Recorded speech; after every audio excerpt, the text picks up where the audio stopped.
and semi-arid and aquatic habit shows latitudinal and attitudinal gradients. याच्यामध्ये असणाऱ्या प्राणी आणि वनस्पती, त्याच्यामध्ये सगळे प्राण्यांच्या सर्व जाती आल्या, वनस्पतींच्या सर्व जाती आल्या, त्याच्यामध्ये त्यांच्यामध्ये दिसून येणारा चढ उतार सारख्याच प्रमाणामध्ये राहत नाही.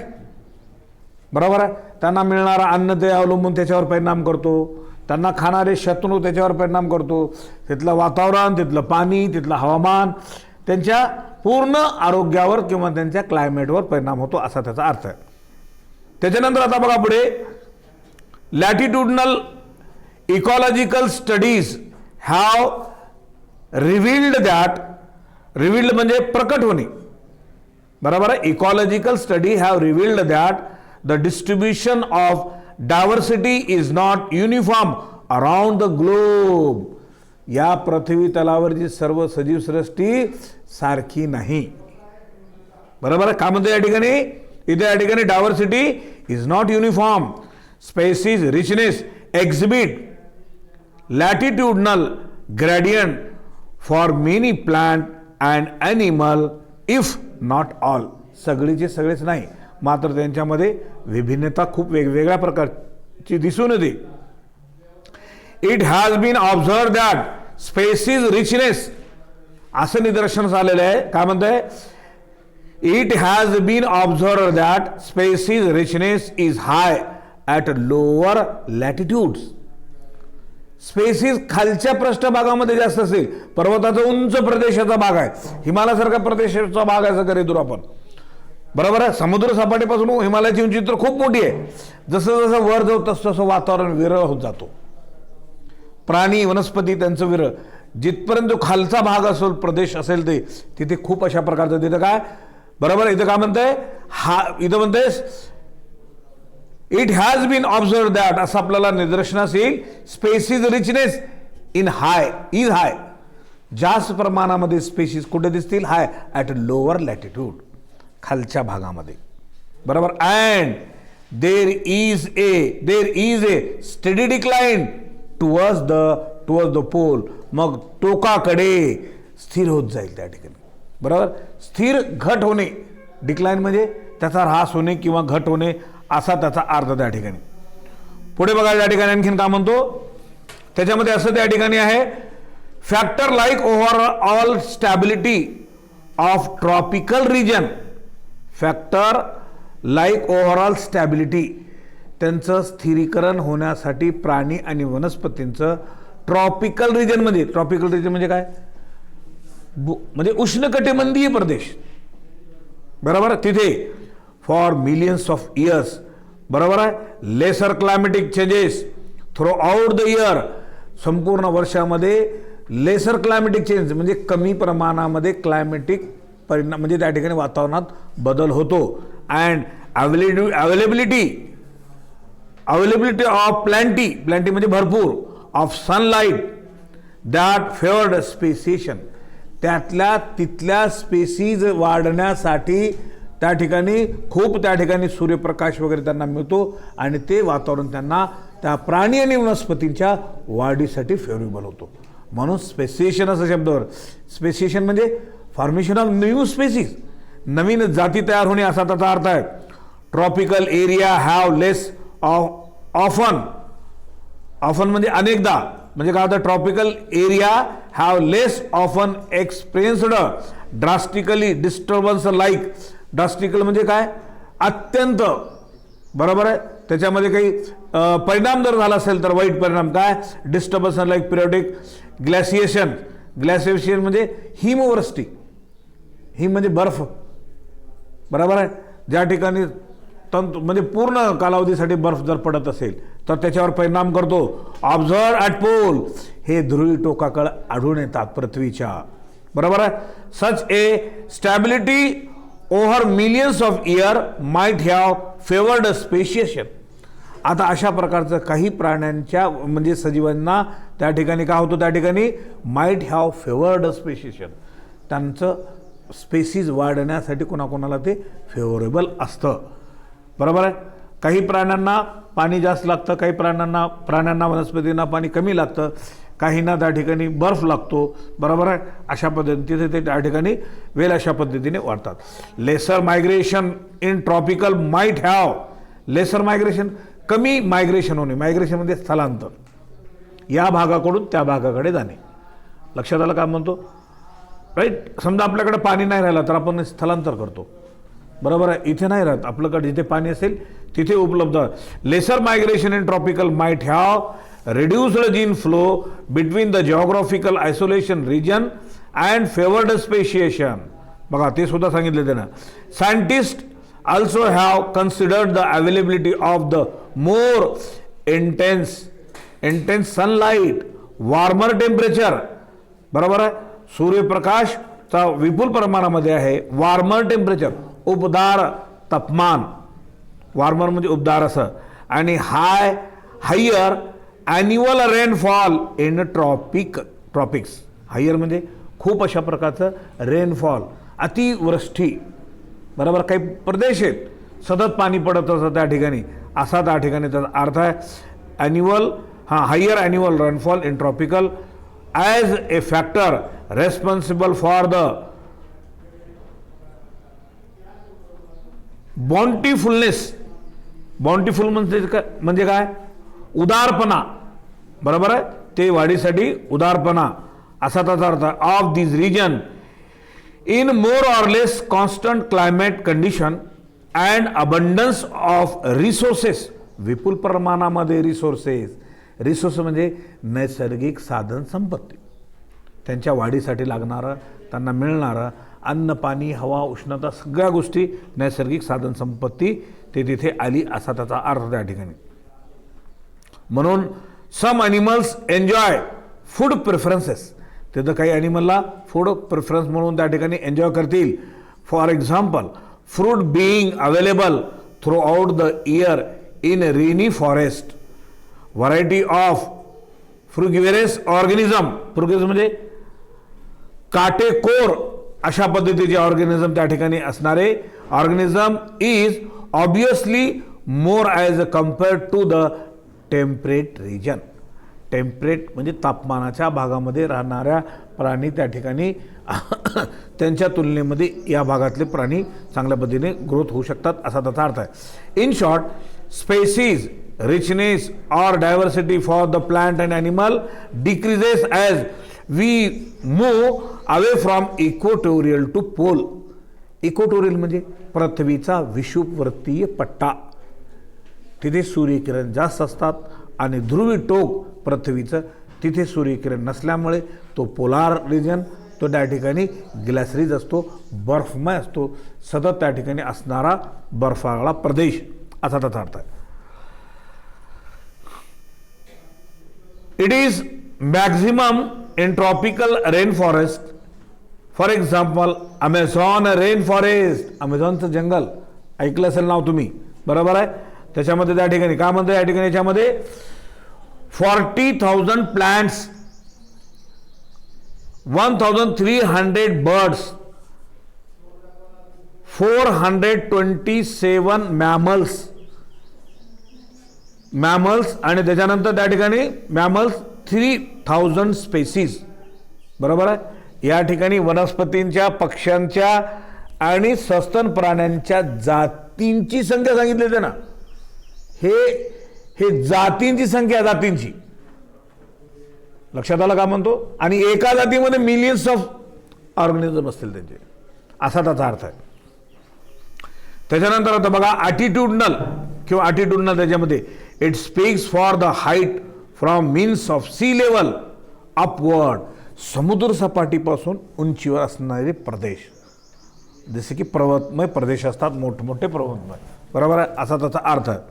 याच्यामध्ये काय, species diversity is more at lower attitudes.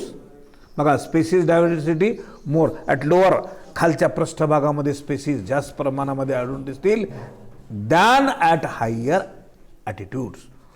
वरच्या प्रदेशामध्ये असण्यापेक्षा खालच्या लोअर भागामध्ये प्राणी आणि वनस्पतींची जातींची संख्या अधिक प्रमाणामध्ये आपल्याला दिसून येईल, बरोबर आहे, असा त्याचा अर्थ या ठिकाणी. मग इथं काय म्हणतंय, it is because at higher altitudes change in climatic condition. बघा, वर का कमी असतात त्यांना असं म्हणलं तर कारण त्याचं असं आहे की वरच्या ॲटिट्यूड्सवर काय क्लायमेटिक कंडिशन बदलतो, बरोबर, change and drastically seasonal variation. Drastical म्हणजे भयानक अशा प्रकारचं त्या ठिकाणी सीझनल स्वरूप निर्माण होतो असा. तर त्याच्यामुळे variation lead to decrease in the species diversity. स्पेसीची डायव्हर्सिटी त्या ठिकाणी का होते, त्या ठिकाणी का म्हणते कमी प्रमाणामध्ये दिसून येते. प्रश्न नाही.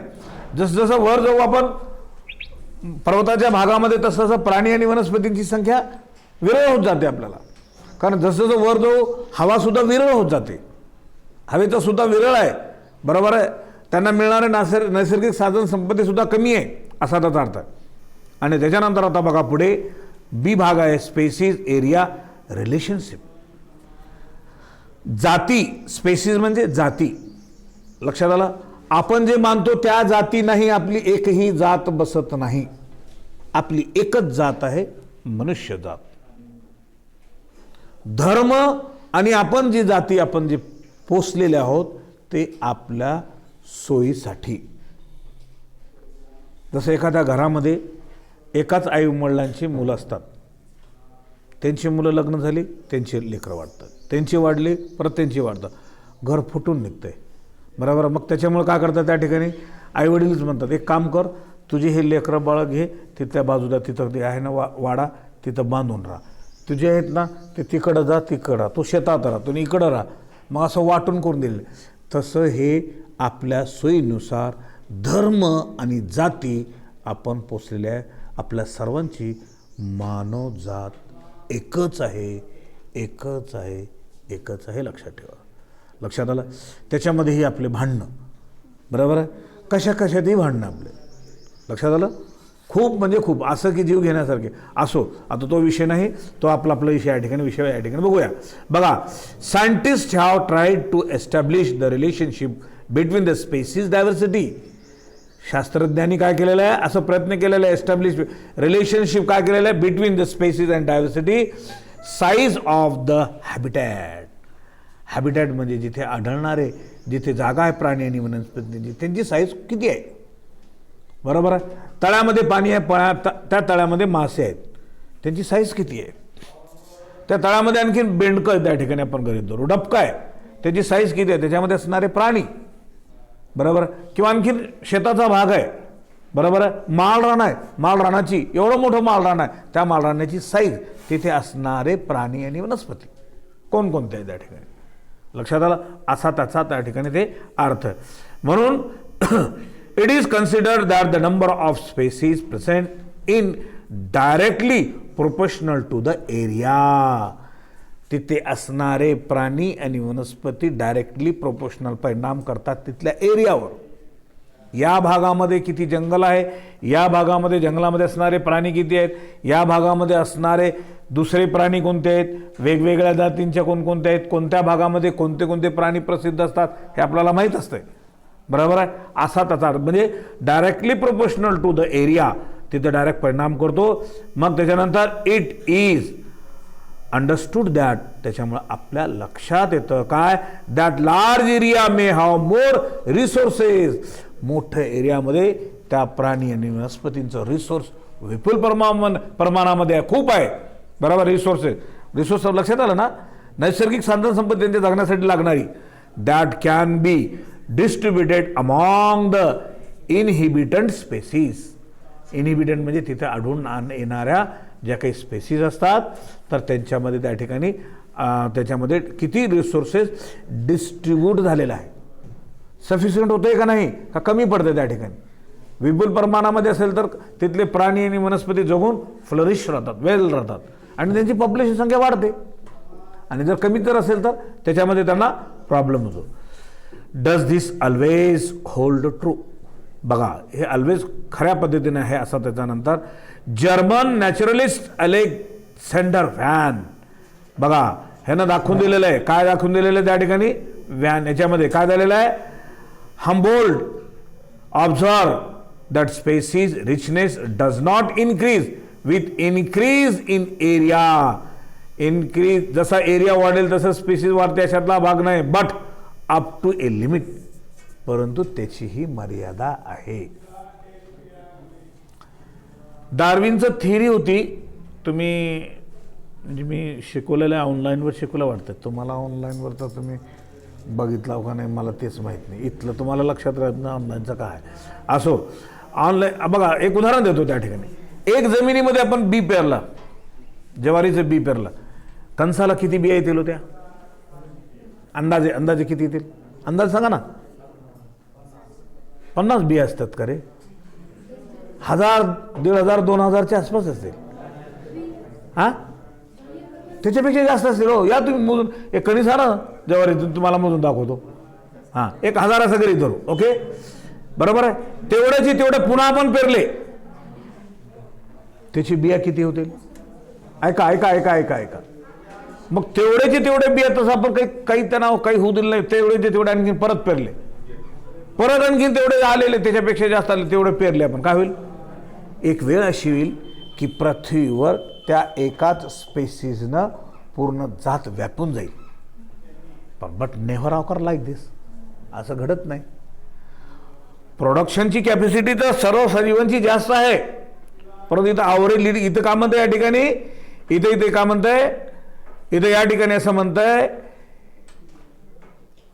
Increase with increase in area. बघा का म्हणतंय, हां नाही sorry, species richness does not does increase, species richness does increase with the increase in area. जसं जसं एरिया वाढेल तसं तसं त्यांची स्पेसिस जास्त वाढत आहे, but up to a limit. मात्र तिथे सुद्धा मर्यादा राहील. का राहील? कारण त्याला सुद्धा खाणारे कोणीतरी आहेत, त्याला सुद्धा शत्रू आहेत, त्याच्यासुद्धा मर्यादा आहेत. बरोबर आहे. सगळेच तेच एकटं जर राहिलं तर दुसरे कुठं जातील असा त्याचा अर्थ. बरोबर आहे. असा तर त्याच्यामुळे काय, एक लिमिट असं म्हणते. Observe a graph for a species area रिलेशनशिपच्या संदर्भामध्ये ते ग्राफ दाखवलेलं आहे.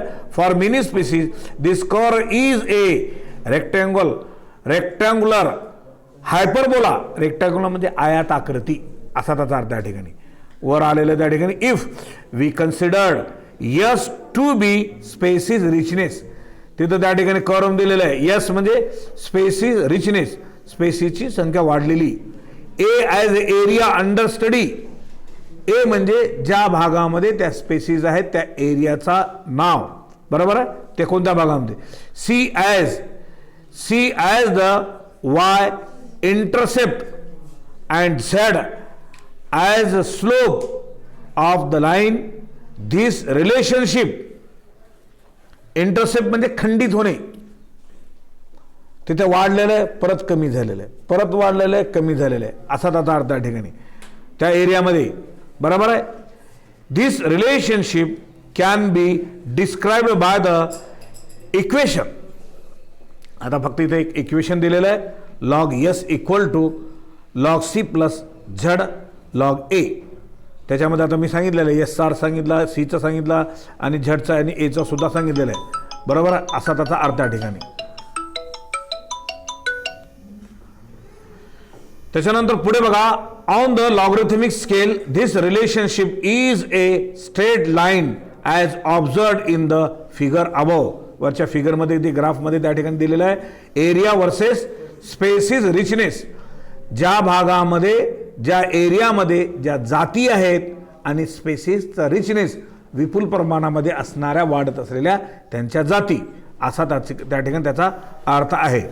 पुढे बघा, on the logarithmic scales this relationship is a straight line as observed in the figure above.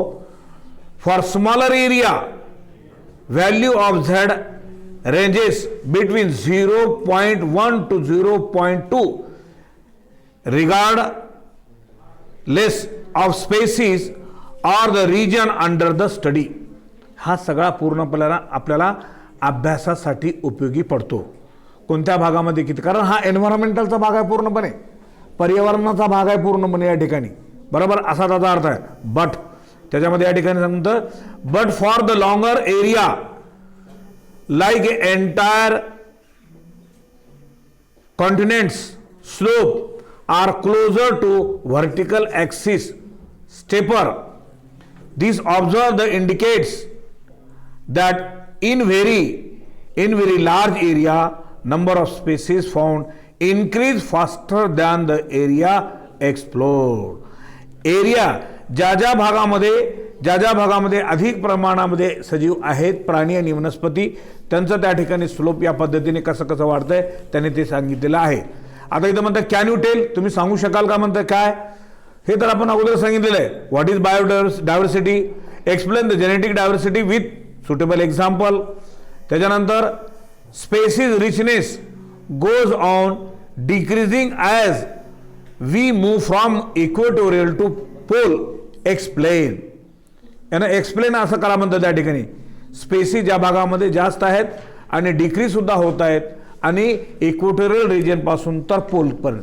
Equatorial म्हणजे या शब्दाचा अर्थ विषुववृत्तीय भाग, पृथ्वीचा मधोमध असणारा पट्टा हा विषुववृत्तीय आहे आणि पोल म्हणजे ध्रुवी टोक, तिथे टोटल पोलार एरिया असतो, तिथे फक्त बर्फ पडत असतो असा त्याचा अर्थ आहे. त्याच्यानंतर आता पुढे बघा, याच्यामध्ये दिलेलं आहे importance of species diversity to the ecosystem. शब्द बघा लक्षात घ्यायचं. इम्पॉर्टन्स ऑफ स्पेसिस, स्पेसिसचं महत्त्व, डायव्हर्सिटी विभिन्न असणाऱ्या स्पेसींचं महत्त्व, टू द इकोसिस्टीम त्या इकोसिस्टीममध्ये त्यांचं काय महत्त्व आहे हे या ठिकाणी रेखांकित केलं जात आहे असा त्याचा अर्थ त्या ठिकाणी. Let us now understand whether we really need all the diversity around us. What if few species are lost permanently. आपल्याला कधी कधी आपण बघतो विशिष्ट भागामध्ये कायमस्वरूपी हे स्पेसीज असतात, बरोबर. तिथलं वातावरण बदलू किंवा आणखी काय हो, त्या ठिकाणी कमी जास्त प्रमाणामध्ये थोडंसं असेल तर त्या ठिकाणी ते सहन करतात आणि ते जगतात असा त्याचा अर्थ त्या ठिकाणी. A community is said to be stable if average biomass production remain fairly constant over a period of time, full stop. It should be strong enough to withstand disturbance and recover quickly. It also must be resistance to invasive species. Resistance म्हणजे तिथं त्या ठिकाणी प्रतिकार करण्याची ताकद असणारी त्यांची तिथे मजबूत असते, त्या ठिकाणी राहतात ते. It also must be resistance to the invasive species. David Teram carried out the various field experiment and proved that species richness does help the stability of an ecological community. Rich diversity lead to lesser variation. बघा इथं का म्हणते शब्द बघा, rich diversity, बरोबर. विपुल प्रमाणामध्ये diversity जर असेल तर काय होतं या ठिकाणी म्हणते, लीड टू लेसर व्हेरिएशन, कमी व्हेरिएशन होतो in biomass production over a period of time, काही कालावधी संपल्यानंतर. This is called productivity stability hypothesis. म्हणजे ज्याला म्हणतात उत्पादकता, उत्पादक स्थैर्यता, उत्पादक स्थैर्यता असा त्या ठिकाणी त्याचा अर्थ आहे. आणि त्याच्यानंतर आता बघा या ठिकाणी पुढे दिलेलं आहे पूल एरलिक an ecologist of the Stanford gave an analogy to explain the significance of the diversity. डायव्हर्सिटीचं महत्त्व त्या ठिकाणी त्याने सांगितलेलं आहे. It called revered proper hypothesis. It compared aeroplane ecosystem and the species as a rivet that keep all the parts of the aeroplane together. Of course, there are thousands of rivets need to hold all the parts of the aeroplane together. Full stop. If each passenger decide to pop even on the rivet, or in the other word, if one species get extinct initially, not much of the turbulence will be experienced but slowly as a number of popped rivets will increase. There will be a serious threat to safety of the aeroplane also, which rivet the removed will also matter. म्हणजे ह्यानं काय सांगितलेलं आहे, उदाहरणार्थ आता आपण या ठिकाणी एरोप्लेन मध्ये बसून जर आपण आकाशगंगेमध्ये जात असू तर तिथलं इकॉलॉजिकली सिच्युएशन वेगळी असते, बरोबर आहे. तिथल्या त्या ठिकाणची परिस्थिती ते वेगळं आहे. किंवा समुद्र सपाटीपासून आपण समुद्रामध्ये जहाज पाण्यातलं जात असेल तर तिथलं वातावरण वेगळं असतं. तिथे आढळणारे प्राणी वेगवेगळ्या प्रकारचे आढळून येतात असा त्याचा अर्थ आहे. त्याच्यानंतर suppose the rivet at key position such as the one that bind the wings to the body of the aeroplane are removed, situation will become serious. Thus we can say that the relationship between the diversity and well-being of ecosystem is not linear. म्हणजे ती सगळी सारखी नसते असं त्यांना सांगितलेलं आहे एरोप्लेनची आणि त्याच्या खालची जमिनीची. But it is certain that loss of species may not pose threat to ecosystem only initially full stop, loss of key species certainly cause threat a very short span of time. It will affect the food chain, food web, energy flow, natural cycle, etc. In short, it will affect the balance of ecosystem.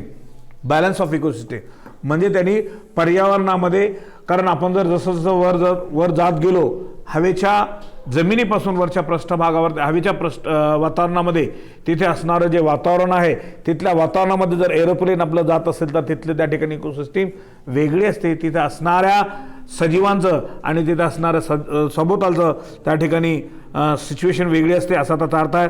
Biodiversity current सॅनरिओ हे आपण नंतरच्या आपल्या तासिकेमध्ये पाहूया. काय रे problem तुला रे बाळा, हे शेवटचं मुलगा